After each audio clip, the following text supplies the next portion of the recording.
Welcome to Longform, the podcast produced by Jadaliyya. Our inspiration for these discussions is the well-known quote by Antonio Gramsci: "The old world is dying and the new world struggles to be born. Now is the time of monsters." I'm Bassam Haddad, and together with my co-host Mouin Rabbani, we are exploring this theme with a series of guests whose work has provided very valuable insights into these issues. For this episode, we're delighted to be speaking with Sina Toossi, a senior non-resident fellow at the Center for International Policy, where he focuses on U.S.-Iranian or Iran relations, Middle East foreign policy, and nuclear non-proliferation. His writing has appeared in Foreign Affairs, Foreign Policy, The Guardian, Al Jazeera, and other leading outlets. He regularly provides expert commentary in international media and has been recognized by the Middle East Policy Council as one of its 40 under 40 rising leaders. Sina, a very warm welcome to long form conversations. We're very much looking forward to speaking with you today. And we understand that these are very tense times, so we really appreciate you joining us. No, thank you for having me. Happy to be here. Sina, it's great to be speaking with you and to be able to benefit from your insights into the current situation in Iran and its broader context. If I could begin by asking you what is known about the current situation. There is, of course, an internet blackout imposed by the authorities in Tehran. There's a lot of propaganda and misinformation all over social media. But what is actually happening on the ground, to the best of your understanding? These protests have been going on for more than 2 weeks, which is significant in and of itself. There are reports that their intensity is diminishing. There are contradictory reports that, in fact, they're spreading. What do we know about them? And are these merely protests against currency devaluation, or have they become protests for the overthrow of the system, or perhaps a bit of both? Yes. Well, first of all, thanks again for having me on. I think there's obviously a lot of context to these protests, so we can get into like some of the broader context, even from when they started on December 28th. But I can just start at first. We can talk about the more immediate context. So the more immediate context is that these protests, which were triggered by a sharp devaluation of the currency that began in mid-November, on December 28th, they started in a part of the Tehran Bazaar, which is where kind of mobile phone merchants and certain technological importers have shops, and it started there. They're obviously hard hit by that, but they evolved since then. But I think the big turning point was last Thursday, where big crowds took to the streets of Tehran, Mashhad, and other big cities. And this happened after actually Reza Pahlavi, the former crown prince, the son of the Shah, who was overthrown in 1979. He had actually called for demonstrations then. We can get into that and unpack all of that. But since then, we saw that the government, which interestingly, from December 28th to Thursday, I would argue that there was a relatively more restraint from them towards these protests than they had shown towards other protests in the past. And there's reasons for that. I'll talk more about that later. But we even saw things. I mean, granted, there were something like 40 to 50 protesters who were killed before Thursday. This kind of turning point on Thursday. But we even saw many incidents of rallies and security forces not intervening, for example. And then Pezeshkian, the reformist president, engaging with the protesters, actually meeting with those Bazaris who protested and other representatives of these protesters. But then since Thursday, the government did a severe internet and communications lockdown, unprecedented, the scale that it has done it. And there's reports of immense brutality from the government, extremely harsh crackdown. And there are these reports now, for example, Harana, which is a human rights organization based in the U.S. that I find to be much more credible than some other reports that are out there. And they have, according to their methodology and their sources on the ground, that they have verified that at least 2,000 people have been killed so far. Vast majority of them protesters, but also security forces. But that is a minimum number, and it seems like, by these kind of very horrifying images that are coming out of Iran from morgues and these body bags, that many, many more people have likely been killed. And so this has become an incredibly violent situation. The government is framing this as totally being foreign orchestration and riots and violent protesters, whereas these the protests, the trigger, the underlying drivers are very organic, are very genuine, rooted in domestic grievances that have long existed. And there have been many past protest waves in Iran that have been crushed, and this is a resurfacing of that, and people who've long wanted fundamental political change. That's all real. On the other side of that, I think there objectively is foreign intervention. It's very interestingly, unabashedly stated, whether from Israeli officials, Trump administration officials, former senior U.S. officials like Mike Pompeo, who said that Mossad is on the ground with these protesters, which I think, that logic is really unfortunate and counterproductive and destructive, because it just justifies a much harsher repression by the government. And ultimately, which may be part of the objective of such statements. You say that may be the objective? Yeah. And yes? those issuing such statements are maybe hoping for more repression and in order to justify their agenda. I agree with you. I think when it comes to Trump and even Reza Pahlavi right now, the interviews that Pahlavi has given in recent days, for them, the more bodies, the better, because they're trying to create the scenario. Their idea for change in Iran is foreign military intervention, big military attack, and the bloodbath would help. And the bloodbath would help. And, you've seen both Reza Pahlavi call for people to attack, both for Thursday and Friday, he had called for attacks on government buildings. And again, he's been issuing that call. And Trump today tweeted that there should be, he's trying to embolden the protesters, that they should take to the streets and they should attack government institutions, and that help is on the way. If I can just briefly follow up. So we now have large demonstrations in multiple cities. To what extent are these coordinated? Is there coordination between all these protests? And there are now also armed attacks. Are those kind of arbitrary, or are those also coordinated? And on the other side, has the government responded cohesively, or are there also signs of a fracture within the authorities? So the opposition in Iran, the opposition that has existed within the country, there's long been a formidable civil society in Iran, and activists and former officials who've organized people, who have coherent political platforms, who have a record of building inclusive political coalitions across diverse constituencies in Iran, from labor to teachers to retirees and oil industry workers. Those activists have been heavily attacked and repressed from two sides.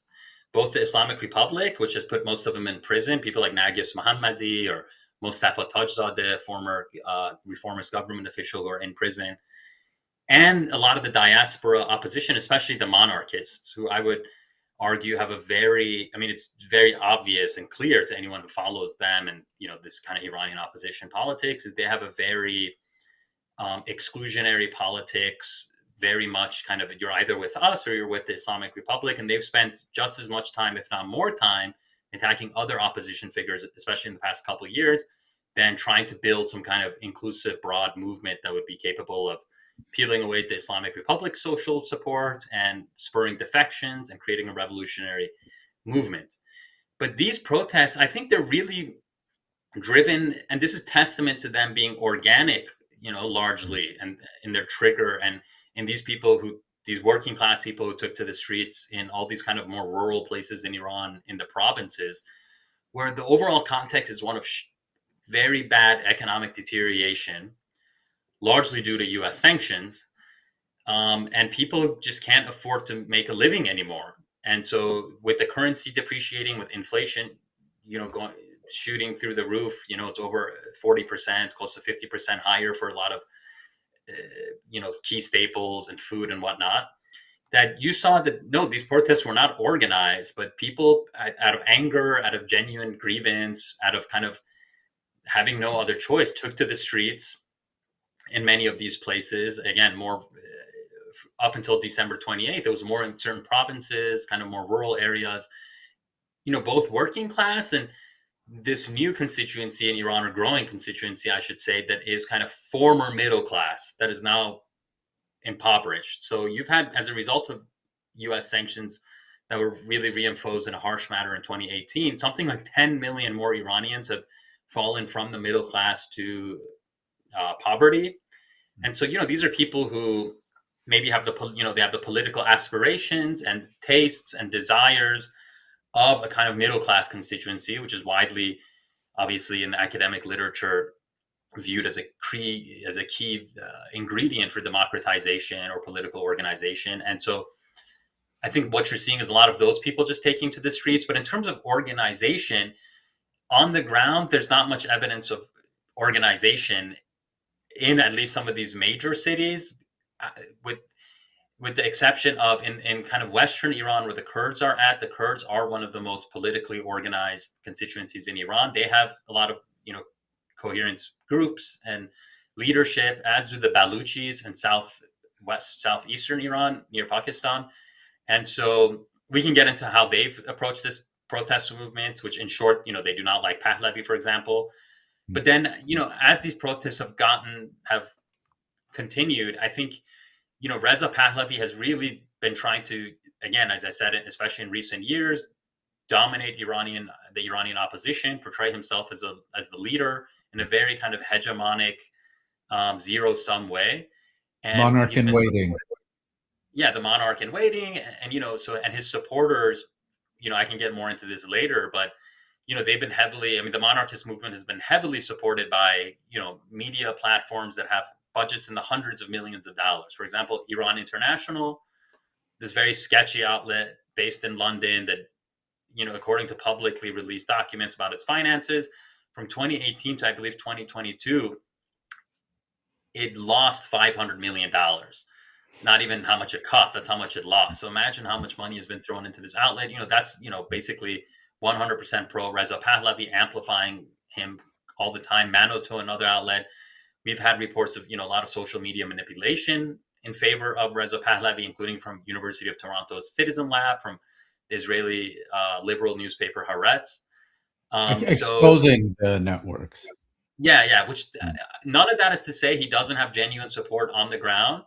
But I think the more significant assessment that there is to be made, that's more realistic, is that, the Iranian people and the disgruntled people in Iran with their legitimate grievances are looking for a way out. They're looking for leadership. They're looking for a savior, maybe like even when they supported when Rouhani, for example, got like 70% of the vote in 2013 after the 2009 Green Movement that was heavily repressed. Many people voted for Rouhani not because they liked him or they liked the system, but because they thought he could be, this could be a least costly path forward. Same with other figures, including Pezeshkian.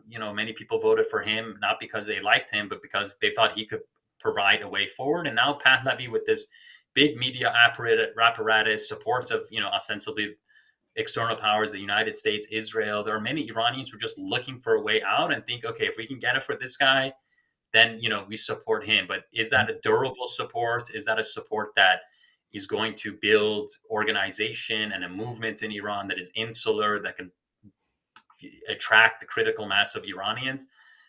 I don't think so. I have my doubts. I may be wrong, but it is a very exclusionary political movement, and it seems like Pahlavi is not even trying that. He's trying to get military intervention and coming to power through foreign military intervention. Thanks, Sina. We are going to actually be asking about a number of dimensions, from regional politics to global politics to questions of media and the trajectory of protests in Iran, which starting in 2008 and 9, one can go even before, but starting then, I'd like to ask about these different episodes, because there's a ratcheting up which culminated in what we are seeing, which seems to be a difference in not just degree but perhaps kind. But before we get to the to these to this trajectory, and before we get to even more deeply to the proximate causes of these protests beyond simply the currency devaluation at the end of 2025, can you share with us, in order to place things in context, the trajectory of U.S. policy towards Iran since the Iranian Revolution deposed the Shah in 1979, who was installed in 53 as a function of a U.S. CIA, British intelligence as well in 53. Um, Many describe this policy since then as being belligerent and often, of course, we have a recent bombing of Iranian nuclear facilities and so on and so forth. I find this context crucial in understanding aspects of the current moment without in any way, shape, or form taking away the local causes for revolt or protest against various forms of repression, corruption, and what have you within the Iranian polity and government. So, if you could just give us a quick rundown of this policy, and then I'd like to go delve more deeply into the causes, proximate and distant. Yes, so I think, as you said, the Shah's regime, which was a very brutal dictatorship in and of itself, even as it was a quote unquote modernizer in many ways, he served as, the US, they called it the Twin Pillars policy really in the 70s, but a key ally of America in the Persian Gulf during the Cold War, and along with Saudi Arabia, kind of securing that area in line with American strategic preferences, controlling the price of oil, buying American arms. I think one of the things that led to the revolution was also, the Shah was investing heavily in just buying U.S. military hardware and supporting U.S. companies, while Iran had a economic, much more severe economic difficulties in the late 1970s, especially. And so, when the Shah fell as a result of a popular revolution,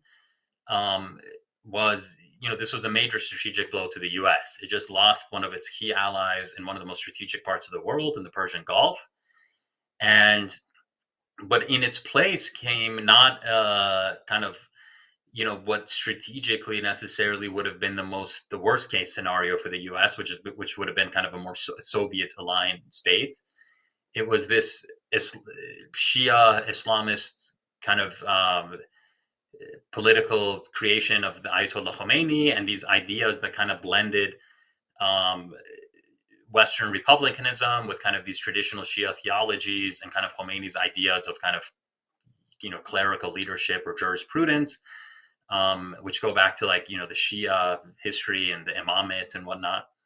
But long story short is that this became a geopolitical adversary of the United States from the get-go with the hostage crisis. Now, there's a lot of nuances, obviously, to a lot of this history. Who supported the taking of the U.S. embassy, attacking it, taking the members hostage within Iranian politics at that time. But Khomeini ultimately did support it. The founder of the Islamic Republic, Ayatollah Khomeini, did support it. And the story of U.S.-Iran relations since that time has been one where there's been no diplomatic relations, never normalized. It never went back to anything obviously approaching any kind of constructive relations. It's been hostile, and so there's been multiple eras. So really in the 1980s, the U.S. had kind of an offshore balancing policy where it didn't want any one power in the Persian Gulf to dominate the Persian Gulf, and it kind of supported Iran and Iraq fighting each other. There's even quotes to this extent from officials at the time. And so, obviously there was an 8-year long Iran-Iraq war. Saddam Hussein invaded Iraq. The U.S. supported Saddam Hussein in key ways, giving him weapons, including precursors for chemical weapons, satellite imagery, other kinds of intelligence support that allowed Saddam Hussein to commit many atrocities against Iranian civilians, his own civilians, Kurdish people. And sorry, it wasn't just the United States. Yeah, and Europe and Germany and many other Western countries, indeed. And then also the United States supported Iran at times during this war, including the infamous Iran-Contra scandal, which was really an effort to kind of also test the potential for detente, at least for some elements of the Reagan administration and some elements in Tehran, the more pragmatic elements where, actually U.S. officials came to Tehran. They sold Iran arms. The money of that, again, infamously went to the Contras in Nicaragua, which they used to commit human rights abuses. And then you fast forward to, post-Cold War. So the story of U.S.-Iran relations really in the past 4 decades has been one where there's been efforts at detente from both sides, including the Iranian side. This idea that, Iran has been irreconcilably hostile or intransigent is really not backed up by the evidence. So you saw after the Iran-Iraq war in the 90s, this pragmatic Iranian president, Hashemi Rafsanjani, who was actually Khomeini's second-hand man, but much more pragmatic and moderate. And he actually was one of the leading forces behind efforts at detente in the 80s. And so he offered, these kind of quote unquote goodwill gestures towards the H.W. Bush administration, freeing hostages in Lebanon, trying to, in exchange for certain promises that George H.W. Bush made, and that never materialized. And then so a lot of this history in the past 4 decades, I would argue, is actually genuine overtures from Iran that were contested within the Islamic Republic from the hardline factions, but nevertheless, in key ways, they had the backing of the supreme leader, Ayatollah Khamenei, who came after Khomeini, who's the current supreme leader. So you had Rafsanjani's overtures. At some point in 1994, he actually offered oil contracts to U.S. oil companies. And that's when the Israel lobby really used Iran as a boogeyman starting in the 90s to provide itself strategic relevance to the United States after the fall of the Soviet Union, and use Iran as a boogeyman on the Palestinian issue to not make compromises and to kind of within Israeli politics to have that kind of outside scapegoat. I mean, we can talk more about that and unpack that, but regardless, the Israel lobby did oppose those overtures by Rafsanjani and efforts with the Clinton administration at detente. Nevertheless, after Rafsanjani, there was Mohammad Khatami. And at that point, you had U.S. sanctions on Iran actually escalate after Rafsanjani's offers. I don't want to go too much in the weeds right now, but there was the Iran-Libya Sanctions Act of 1996, which was trying to nip in the bud efforts at detente between the U.S. and Iran. Nevertheless, you had the Iranian people come out in overwhelming numbers. There was a big movement for Mohammad Khatami in the 90s, reformist president, held the hope of a reformed Islamic Republic on social, political lines, relations with the U.S. And he, famously, helped the United States after 9/11 in Afghanistan, toppling the Taliban, creating the post-Taliban government in Afghanistan when Iran had actually close relations with a lot of those Afghan parties that were opposed to the Taliban. He, when the Iranian nuclear crisis came to the fore, Khatami froze uranium enrichment, engaged in negotiations, and he offered this kind of famous grand bargain offer in 2003, which was rejected by the Cheney administration. You fast forward to even the hardliner Ahmadinejad, who there was efforts at negotiations with him, that he, the first actually bilateral U.S.-Iran negotiation after decades was in 2009 between Bill Burns, who became CIA director later, was obviously, at the time, he was, I think, Deputy Secretary of State, and he met with Saeed Jalili, who you may know, the hardliner politician in Iran, who at the time was the Supreme National Security Council chairman in Iran. This history is just interesting thinking back on now. But those negotiations under Ahmadinejad didn't go anywhere either. Sanctions were ratcheted up. There was all this fight over uranium enrichment in Iran. Obama came in his second term, came around to the idea of agreeing to a limited enrichment program on Iran. We had the nuclear deal. Trump reneged on it, imposed these sanctions. But I think most relevant to our discussion today is that what has been the impact of these sanctions, or what is the goal behind these sanctions? These sanctions we know that have debilitated Iran's economy. Iran's actually economic growth, if you look at from the 90s up until 2011, when these harsh sanctions really hit, it was actually among the top in the developing world. And income inequality was decreasing, poverty rates were decreasing, real incomes were increasing, and there was real economic development in Iran. And then but these sanctions explicitly, and I think that has to be part of the debate, that the policy is aimed at creating unrest. The policy is aimed at creating, such a dire condition where these societies, I think John Bolton said in 2019 when he was Trump's national security advisor, you squeeze them till the pipes squeak, I don't know, like blow up or something. Yet something along those lines. Like you just squeeze them until the whole thing blows up. And many, oftentimes this is kind of saying the quiet part out loud, but obviously these sanctions are to create such internal pressures to get capitulation or collapse of a rival state. So obviously the U.S. has these geopolitical interests in the Middle East. I think, those have up until now, since the 80s, 90s, really since the post-World War II era, been aimed at dominating the region, preventing, at least having, partners that are in the U.S. orbit, not in the orbit of like the Soviets back in the day or today in China or Russia or, more independent actor like Iran. And so Trump, it seems like now, the question is he trying to go back to these real maximalist dreams of transforming the Middle East that like George W. Bush had? Because in many ways what's happening now is just the continuation of what Israel and the U.S. have been trying to do for decades, militarily transform the Middle East to make it this consolidated U.S.-led security architecture, something that's safe for Israel, for its expansionism. And, the Islamic Republic has obviously been a big obstacle to that. I don't think any opposition that the U.S. and Israel have towards the Islamic Republic has anything to do with its very real oppression, repression, political and social restrictions in Iran, corruption. Because as we know, many U.S. allies have all of those features. It all has to do, obviously, with their own cynical geopolitical interests, that this is a regime that has opposed them in the region, opposed their aims in the region. But at the same time, I think for us, that shouldn't be an excuse for like defending this regime or defending, excusing its atrocities, that this is a regime that ultimately has failed to deliver right now. Because, many Iranian people will say that, it's the failure of their government ultimately that they're in this situation. Because it's like, why did their government, they would say, pick the fight with America? Or why are they in this situation? Like, they haven't, America's ultimately the global superpower. Iran is some middle tier power, and to pick up, to go head to head with this superpower was always kind of a doomed strategy. This is a critique you'll hear increasing, very openly actually in Iran, including in the official newspapers and, more reformist elements of the government, that there should have been some compromise with the U.S. With that said, there has been efforts of compromise, the JCPOA, even when Iran got bombed last year, it was in the middle of negotiations.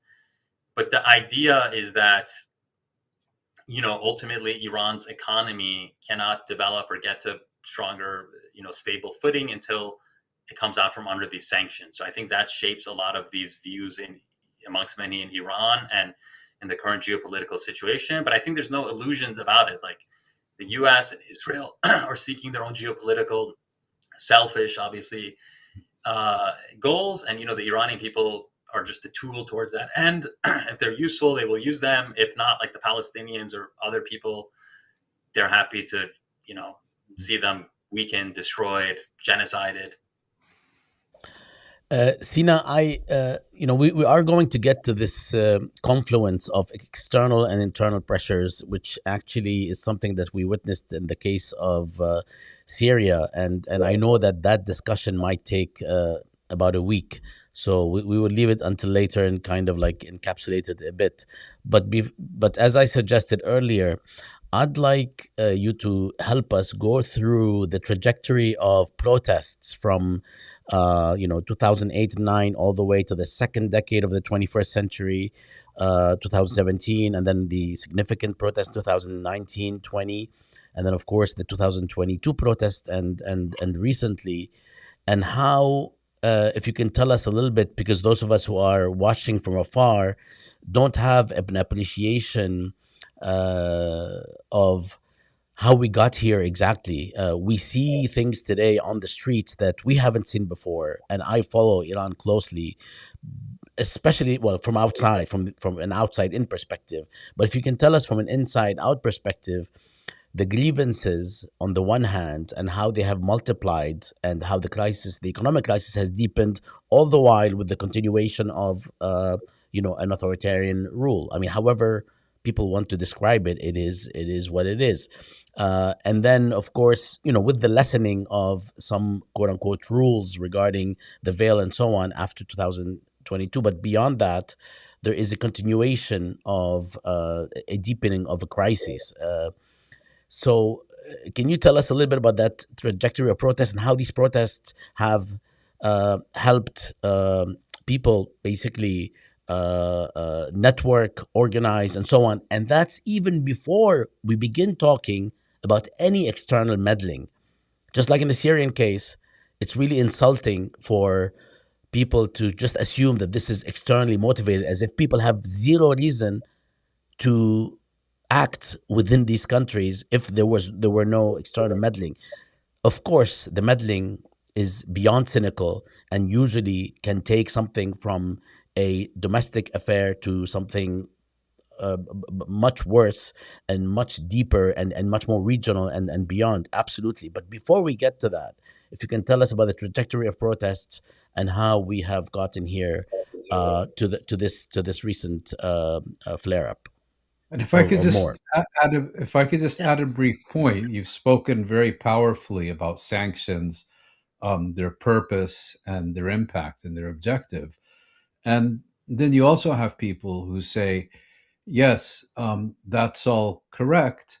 But if you look at the management by the government, at the mismanagement, at the corruption, and so on, these problems are likely to have existed in one form or another, even without sanctions. And the main role of sanctions has been to intensify the problems as much as it has been to create them. And I'd be interested in your take on that.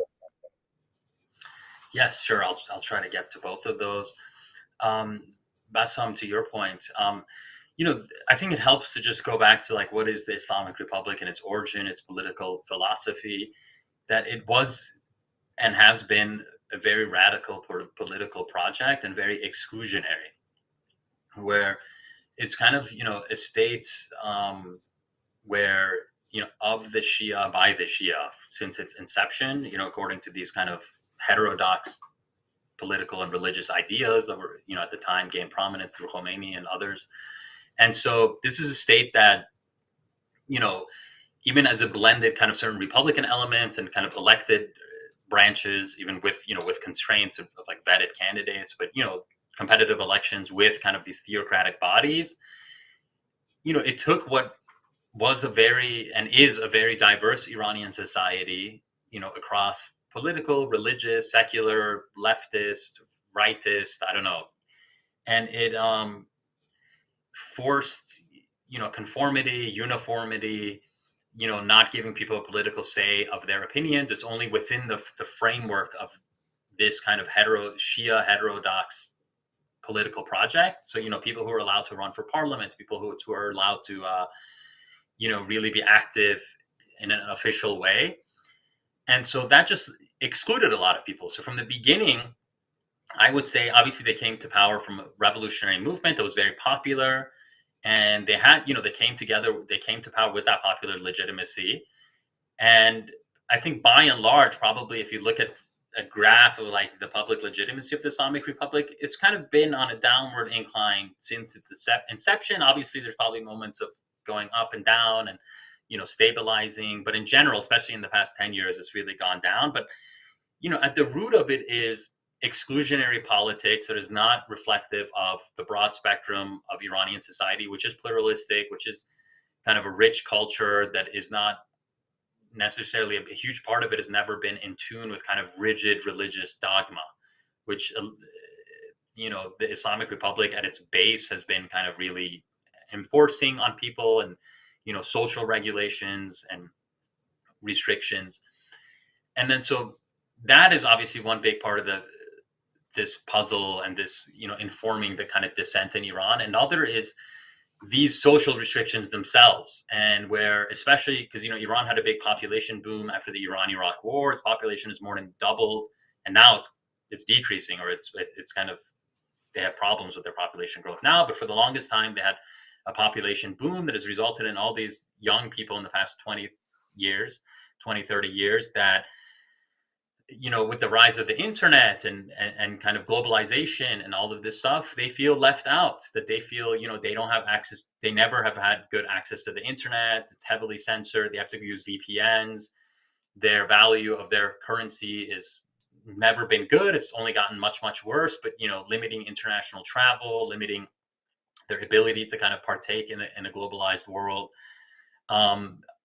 And so these are grievances. And then, on top of that, you put, a lot of corruption, a lot of state control or semi-control of enterprises, that it's a lot of, for insiders, so you see a lot of duplicity in Iranian society, people who have to publicly portray themselves one way, like ostensibly a religious person, ostensibly someone who supports the government, but in private, they're living a totally different life.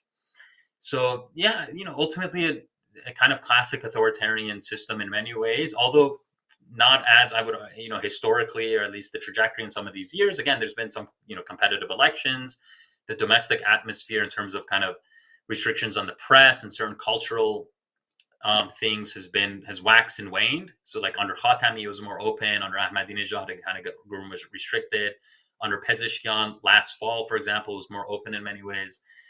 The mandatory hijab is obviously a huge one. That women, one of the only countries in the world where women were forced to, wear some level of hijab. That culturally there's been shifts in that regard as well.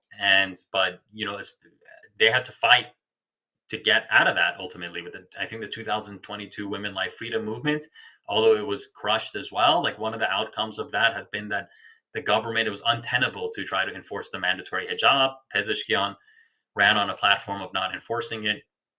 And, now you see in Iranian cities, many women go out without hijab. But, you still have the hardliners who still want to kind of go back to that too, or at least before all this they did. So, and in the context of this, you see within the Islamic Republic, that was this, came out of this revolutionary movement and, had within the spectrum of the forces that comprised it, there was a kind of more left faction and a more right faction. And the left faction of the 80s kind of became the reformists in the 90s that argued for liberalization, that argued for more democratization. Like someone like Khatami, his rhetoric is really classically liberal democratic, really. And in many ways, it was from decades ago.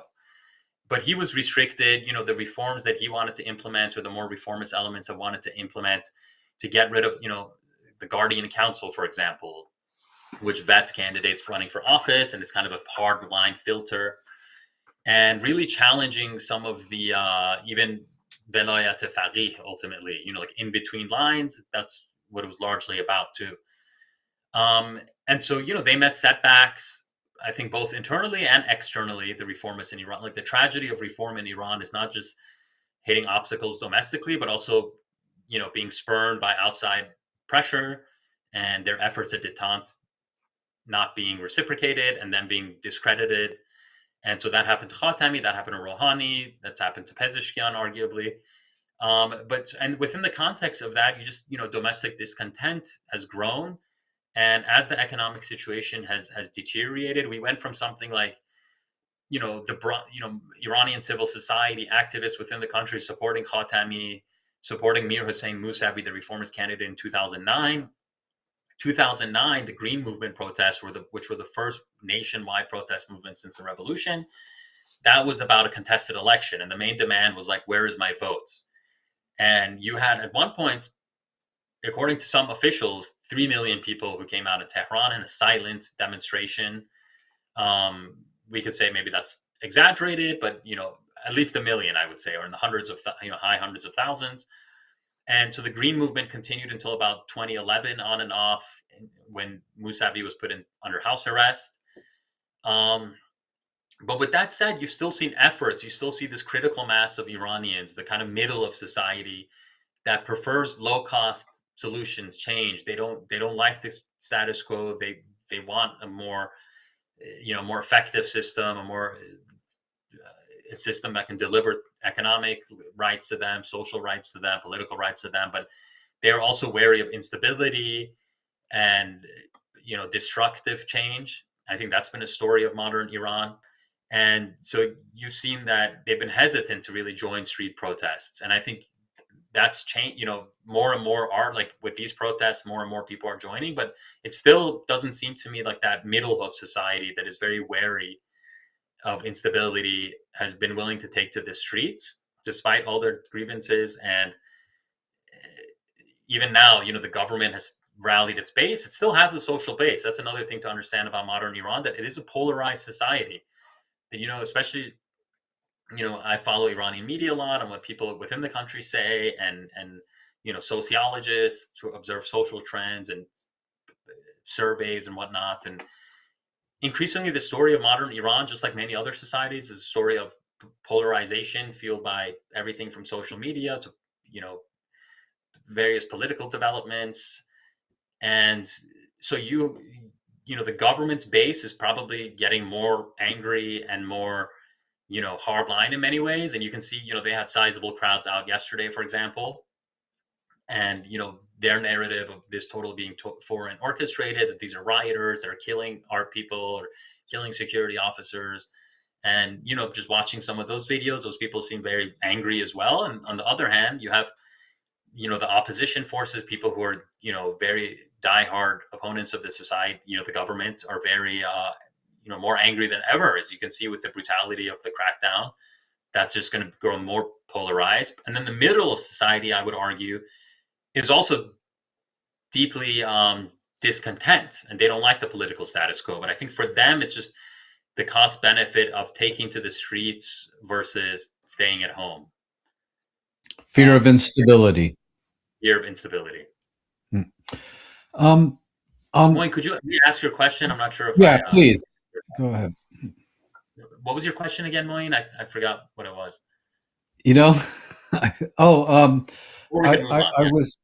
I was saying that you very powerfully presented the agenda and objectives and impact of the sanctions, but there are also Iranian analysts who say that's all true, but the system itself is so poorly managed and corruption has spread so far that the role of sanctions has been to amplify these failures rather than necessarily create them. And in this context, maybe place it in a broader context of how do you see the confluence of domestically generated failure, domestically generated protest, and what's also very clearly a foreign agenda which would like to point Iran in a very different direction than even many of the government's strongest opponents.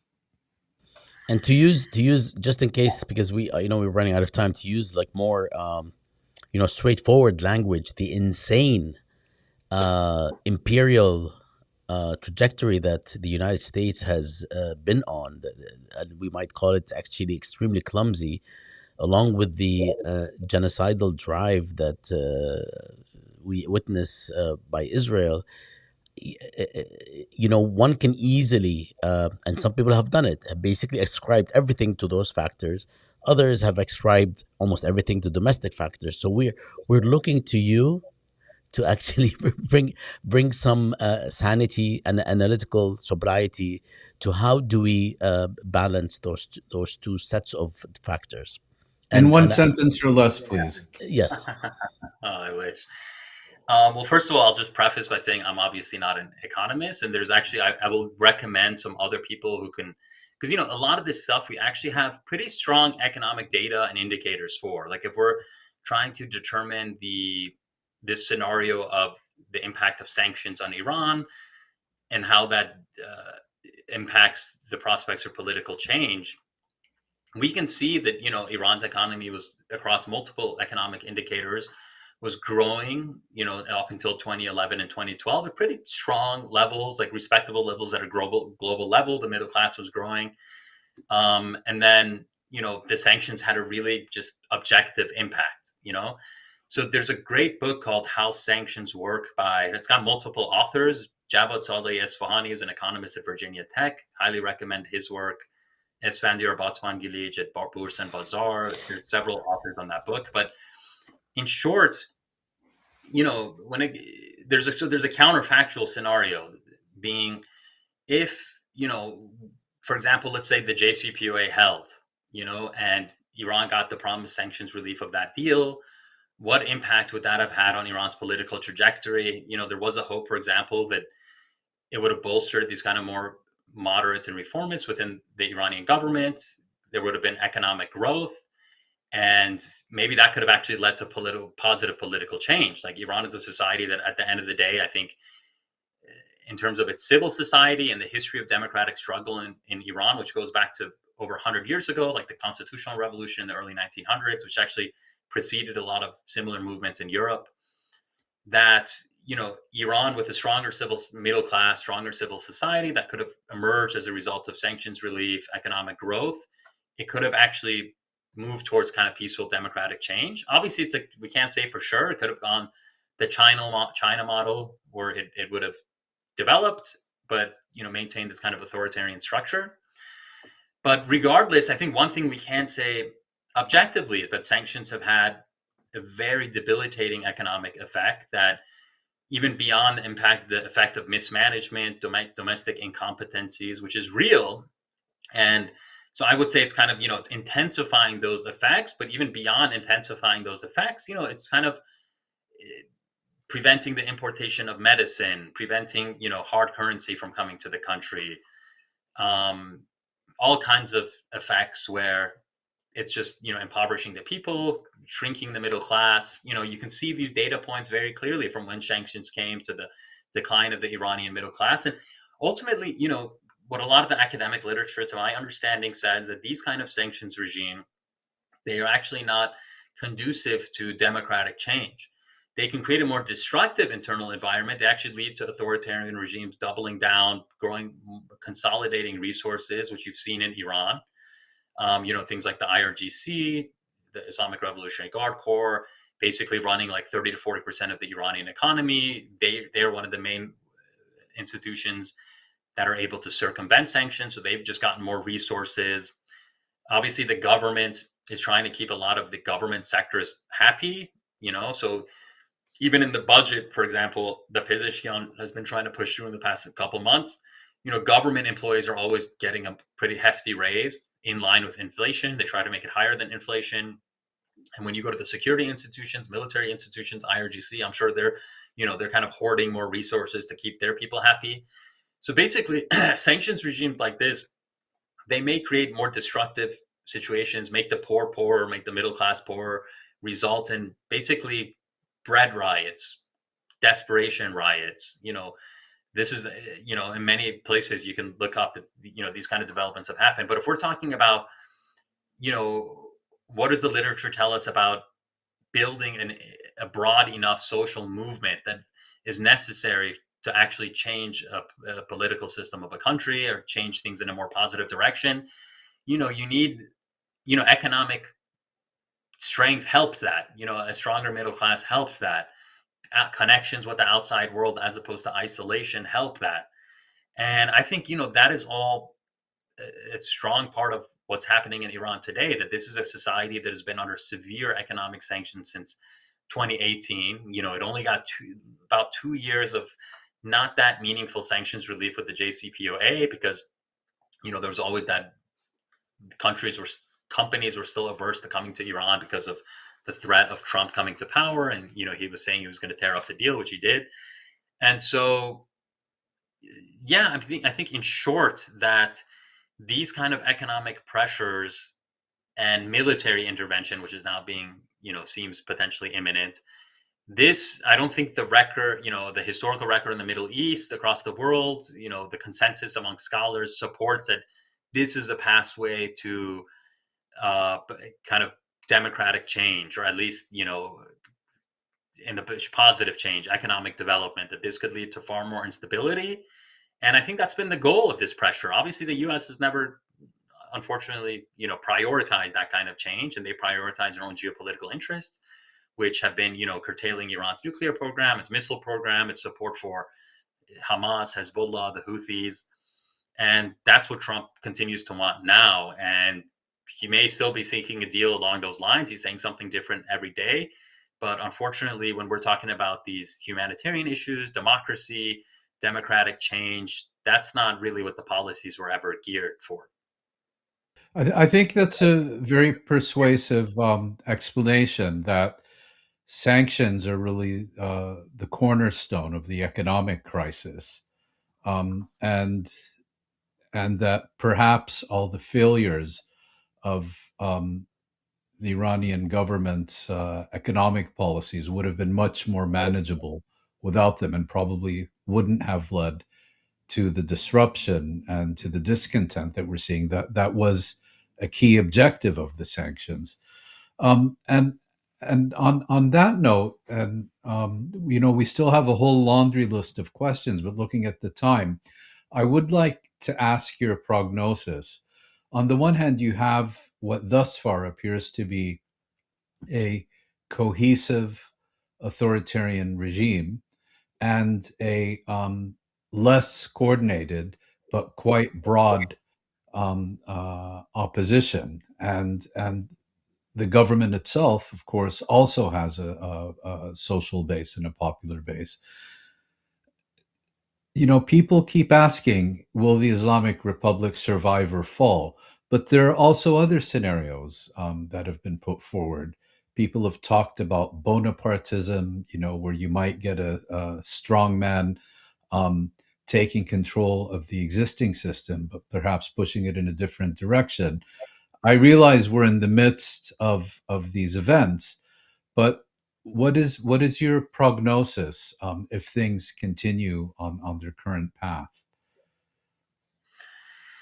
Yeah, so obviously predicting things is, I'm averse to doing it, but in But terms do of it the anyway. scenario, yeah, in terms of the potential scenarios, like laying it out that way, right now it seems, like the biggest protest for Thursday and Friday night, the internet was cut down by the government. There's been this very brutal, unprecedented repression, potentially thousands killed, and the government's tried to consolidate power. And according to reports, including reports that I'm hearing from activists on the ground, like, dissidents, people who are, opposed to the regime, that the situation is much, there's not a lot of protests since Saturday. And with that said, obviously with the internet blackout, it's hard to say. And I think ultimately the drivers of the protests are there. Again, society is much more polarized. I think, the anger at all these killings, the Islamic Republic, in many ways, it's never going to be able to go back to prior to, December 28th, or So this could be a lull, you're saying, yeah, these diminished it could protests. be a lull, but then, exploding again. But, in terms of, you know, there needs to be some kind of, political, economic transformation, really, to, I think, bring some actual stability to Iran. So right now, Khamenei is kind of holding everything together. The supreme leader was very old. Within the Islamic Republic, there's actually big divisions. There's not divisions to the extent of like defecting from the system, or going to Reza Pahlavi, which I think even Reza Pahlavi becoming the dominant opposition. I kind of talked about this a little bit earlier. That political battlefield being created is largely actually the Islamic Republic's accomplishments by, Mhm. repressing a lot of the domestic opposition. And we even know that they actually propped up a lot of, for example, monarchist accounts on social media. And so for them, it's kind of the ideal opposition. It's the total opposite pole. It's a former regime that they overthrew. It's explicitly, unabashedly backed by US and Israel. So in terms of rallying their base, rallying their people, it makes sense that this is the opposition that they've been, also helping Just make to this. interrupt you, Sina, if Yeah. I may, because the one scenario that people say we should pay more attention to is a possibility of change, perhaps even transformation to an extent from within the regime, rather than as a result of overthrowing it. Is that a plausible scenario, Yeah, at least that's theoretically? one scenario I was going to mention. So, the one scenario would be like, these protests are squashed for now. They're going to hang on. Khamenei is going to hang on. But, the situation is ultimately more unstable for the Islamic Republic. We'll see if a war happens now or not. The other scenario is, within the regime, whether Khamenei is taken out, whether he just dies of a natural death, which he is very old, within the governments, there are elements who I think would be willing to make some kind of compromise with the United States. Even I think the IRGC is the best, most capable, best in terms of being the most well positioned to capture more political power. They have obviously the resources, the organization, the personnel, the level of support that they can, shift some stuff, probably on the social, political, maybe relations with America, and then there'll be, have some kind of populist figurehead. That I see as a more likely scenario. Or maybe someone from some other camp. I mean, it's with the internet blackout, it's really unsure. We can't really say what's going on with the regime fractures, if there are any. Like, what's Rouhani? Rouhani was kind of a little bit more outspoken after the war, to a degree that it seemed like he had some kind of aspirations in terms of he's always wanted to be kind of like the next leader after Khamenei. But basically, there's a lot of elite concentration in Iran, and it seems like Trump with the Maduro Machado situation, where throwing away Machado, totally humiliating her. She's like the Reza Pahlavi in this equation. And he presumably wants someone, if the U.S. interest is indeed stability in Iran and having someone they can just work with, I think within the regime, that's what he would be aiming for. Obviously, many Iranians wouldn't want that. But yeah, I mean, I think of the scenarios of the current status quo is not really something they can hold on to. It's very unstable. There could be someone from within the system. Inevitably, Khamenei is going to die. So I think a lot of that's going to come to the fore inevitably, maybe sooner rather than later. Or if someone were to take power today or get more power, I think the IRGC is ultimately best positioned to do that. Sina, before we close, we hesitated. I mean, there's a lot to discuss, and I would have liked to talk more about how to manage this tension, or this duality, or these two factors: the legitimate local grievances against repressive rule, essentially repressive rule, even if Iran doesn't measure up to some of the authoritarian regimes in the Arab world. So there's this kind of set of grievances that are local and legitimate, and then there's also the attempt by external actors like the United States and certainly Israel to achieve complete domination by eliminating the last obstacle to that, or at least what seems to be the last obstacle, because we are hearing more and more about rifts between Saudi Arabia and the UAE, where the UAE is much closer to Israel, and which is in effect much closer to the United States, and that might in time produce another sort of limitation. However, it'll be good to pose these questions and to think about them and to actually be sober about dealing with them without presenting a very maximalist argument on either side. So I'm thankful that you addressed this. I would have liked to have given you a bit more time to do that and pressed a bit more. Now, before we close, I'd like to ask about the portrayal of what has been going on in Iran in the United States. In other words, the way the media is talking about what's happening in Iran, and perhaps some of the government discourse. And I know that it sounds often, when you turn on television, the official channels, it sounds like a fifth grade level analysis of what's going on in Iran and what Except it would CBS. take. Except, of course, CBS under the steady leadership of Barry Weiss, absolutely.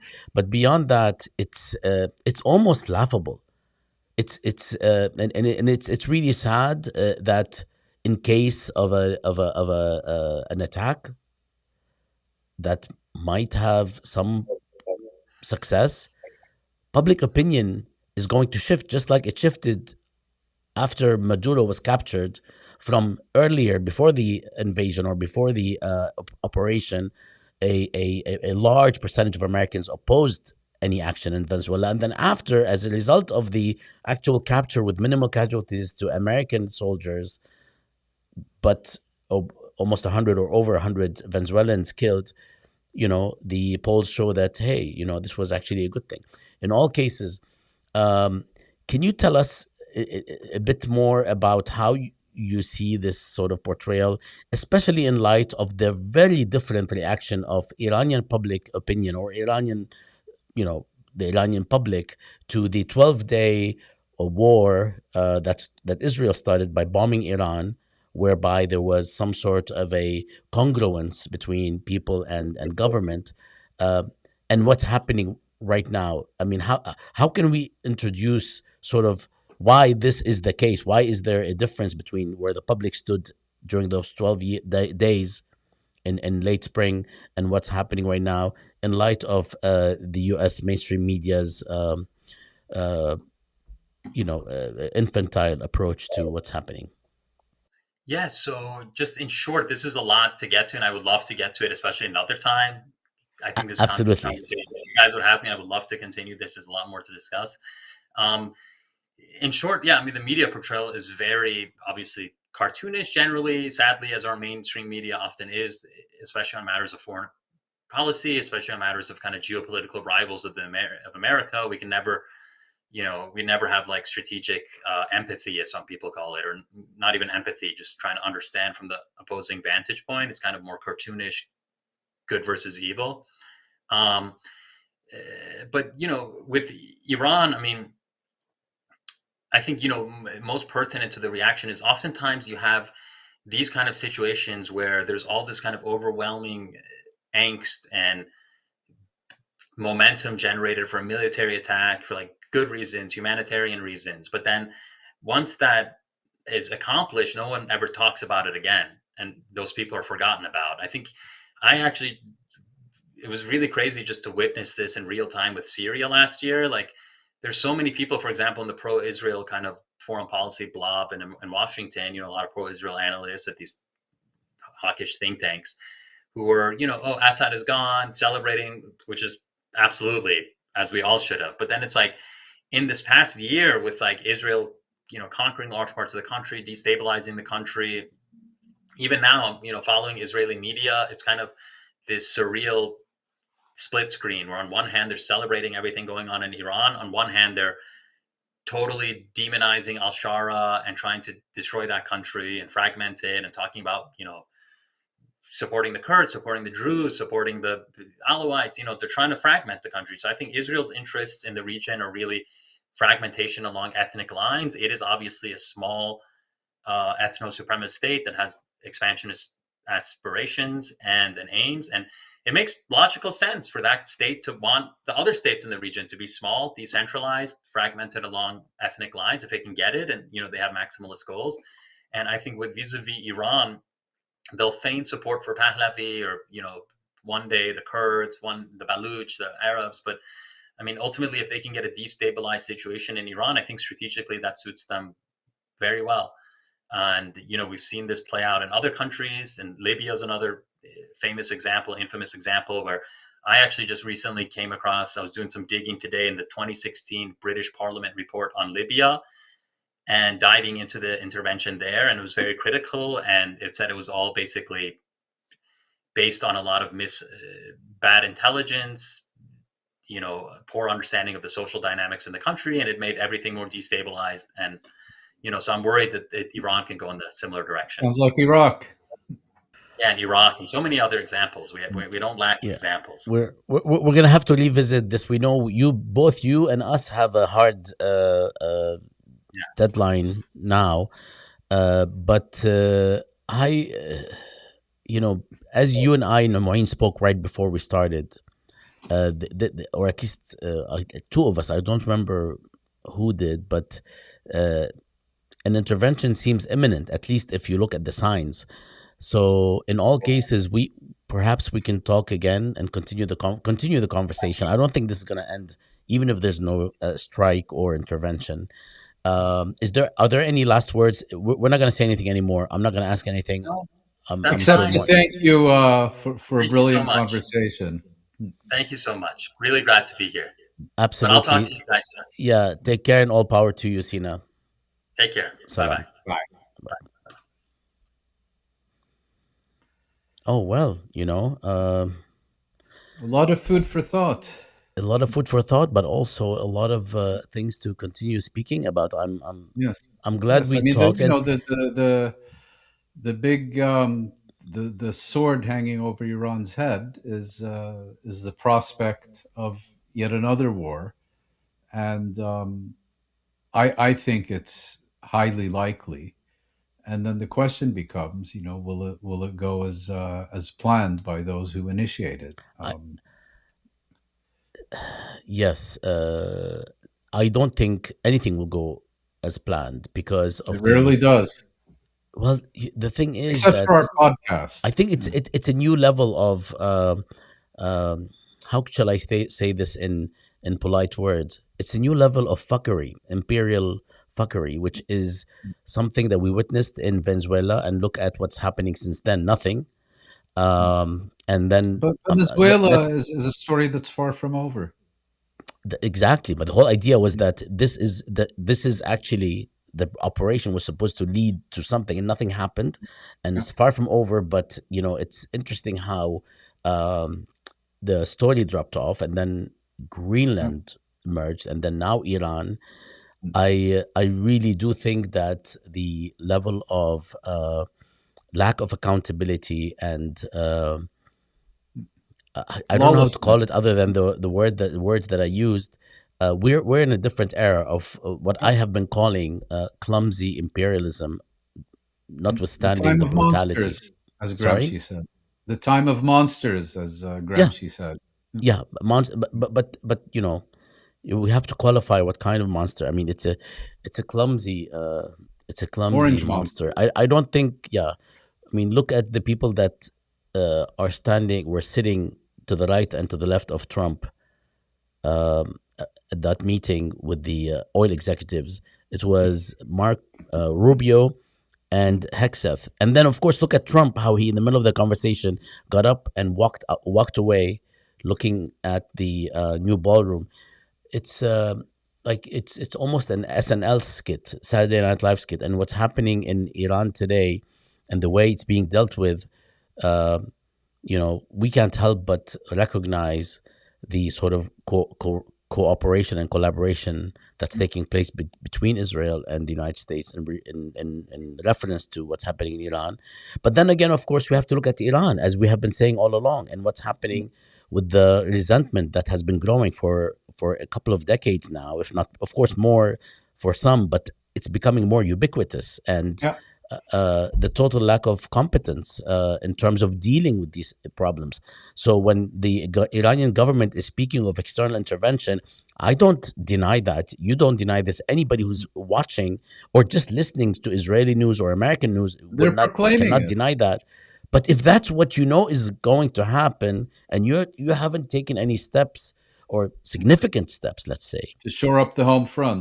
so what's I mean, just like with the Syrian case, Mm. clearly there are external designs, and clearly you know about them. What have you done? Nothing. Anyway, Nothing. don't get me. Yeah, To be continued.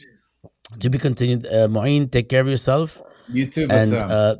you guys, Canada is still okay? Don't know. I'll have to check. طيب شوف يلا Okay. Bye. بوس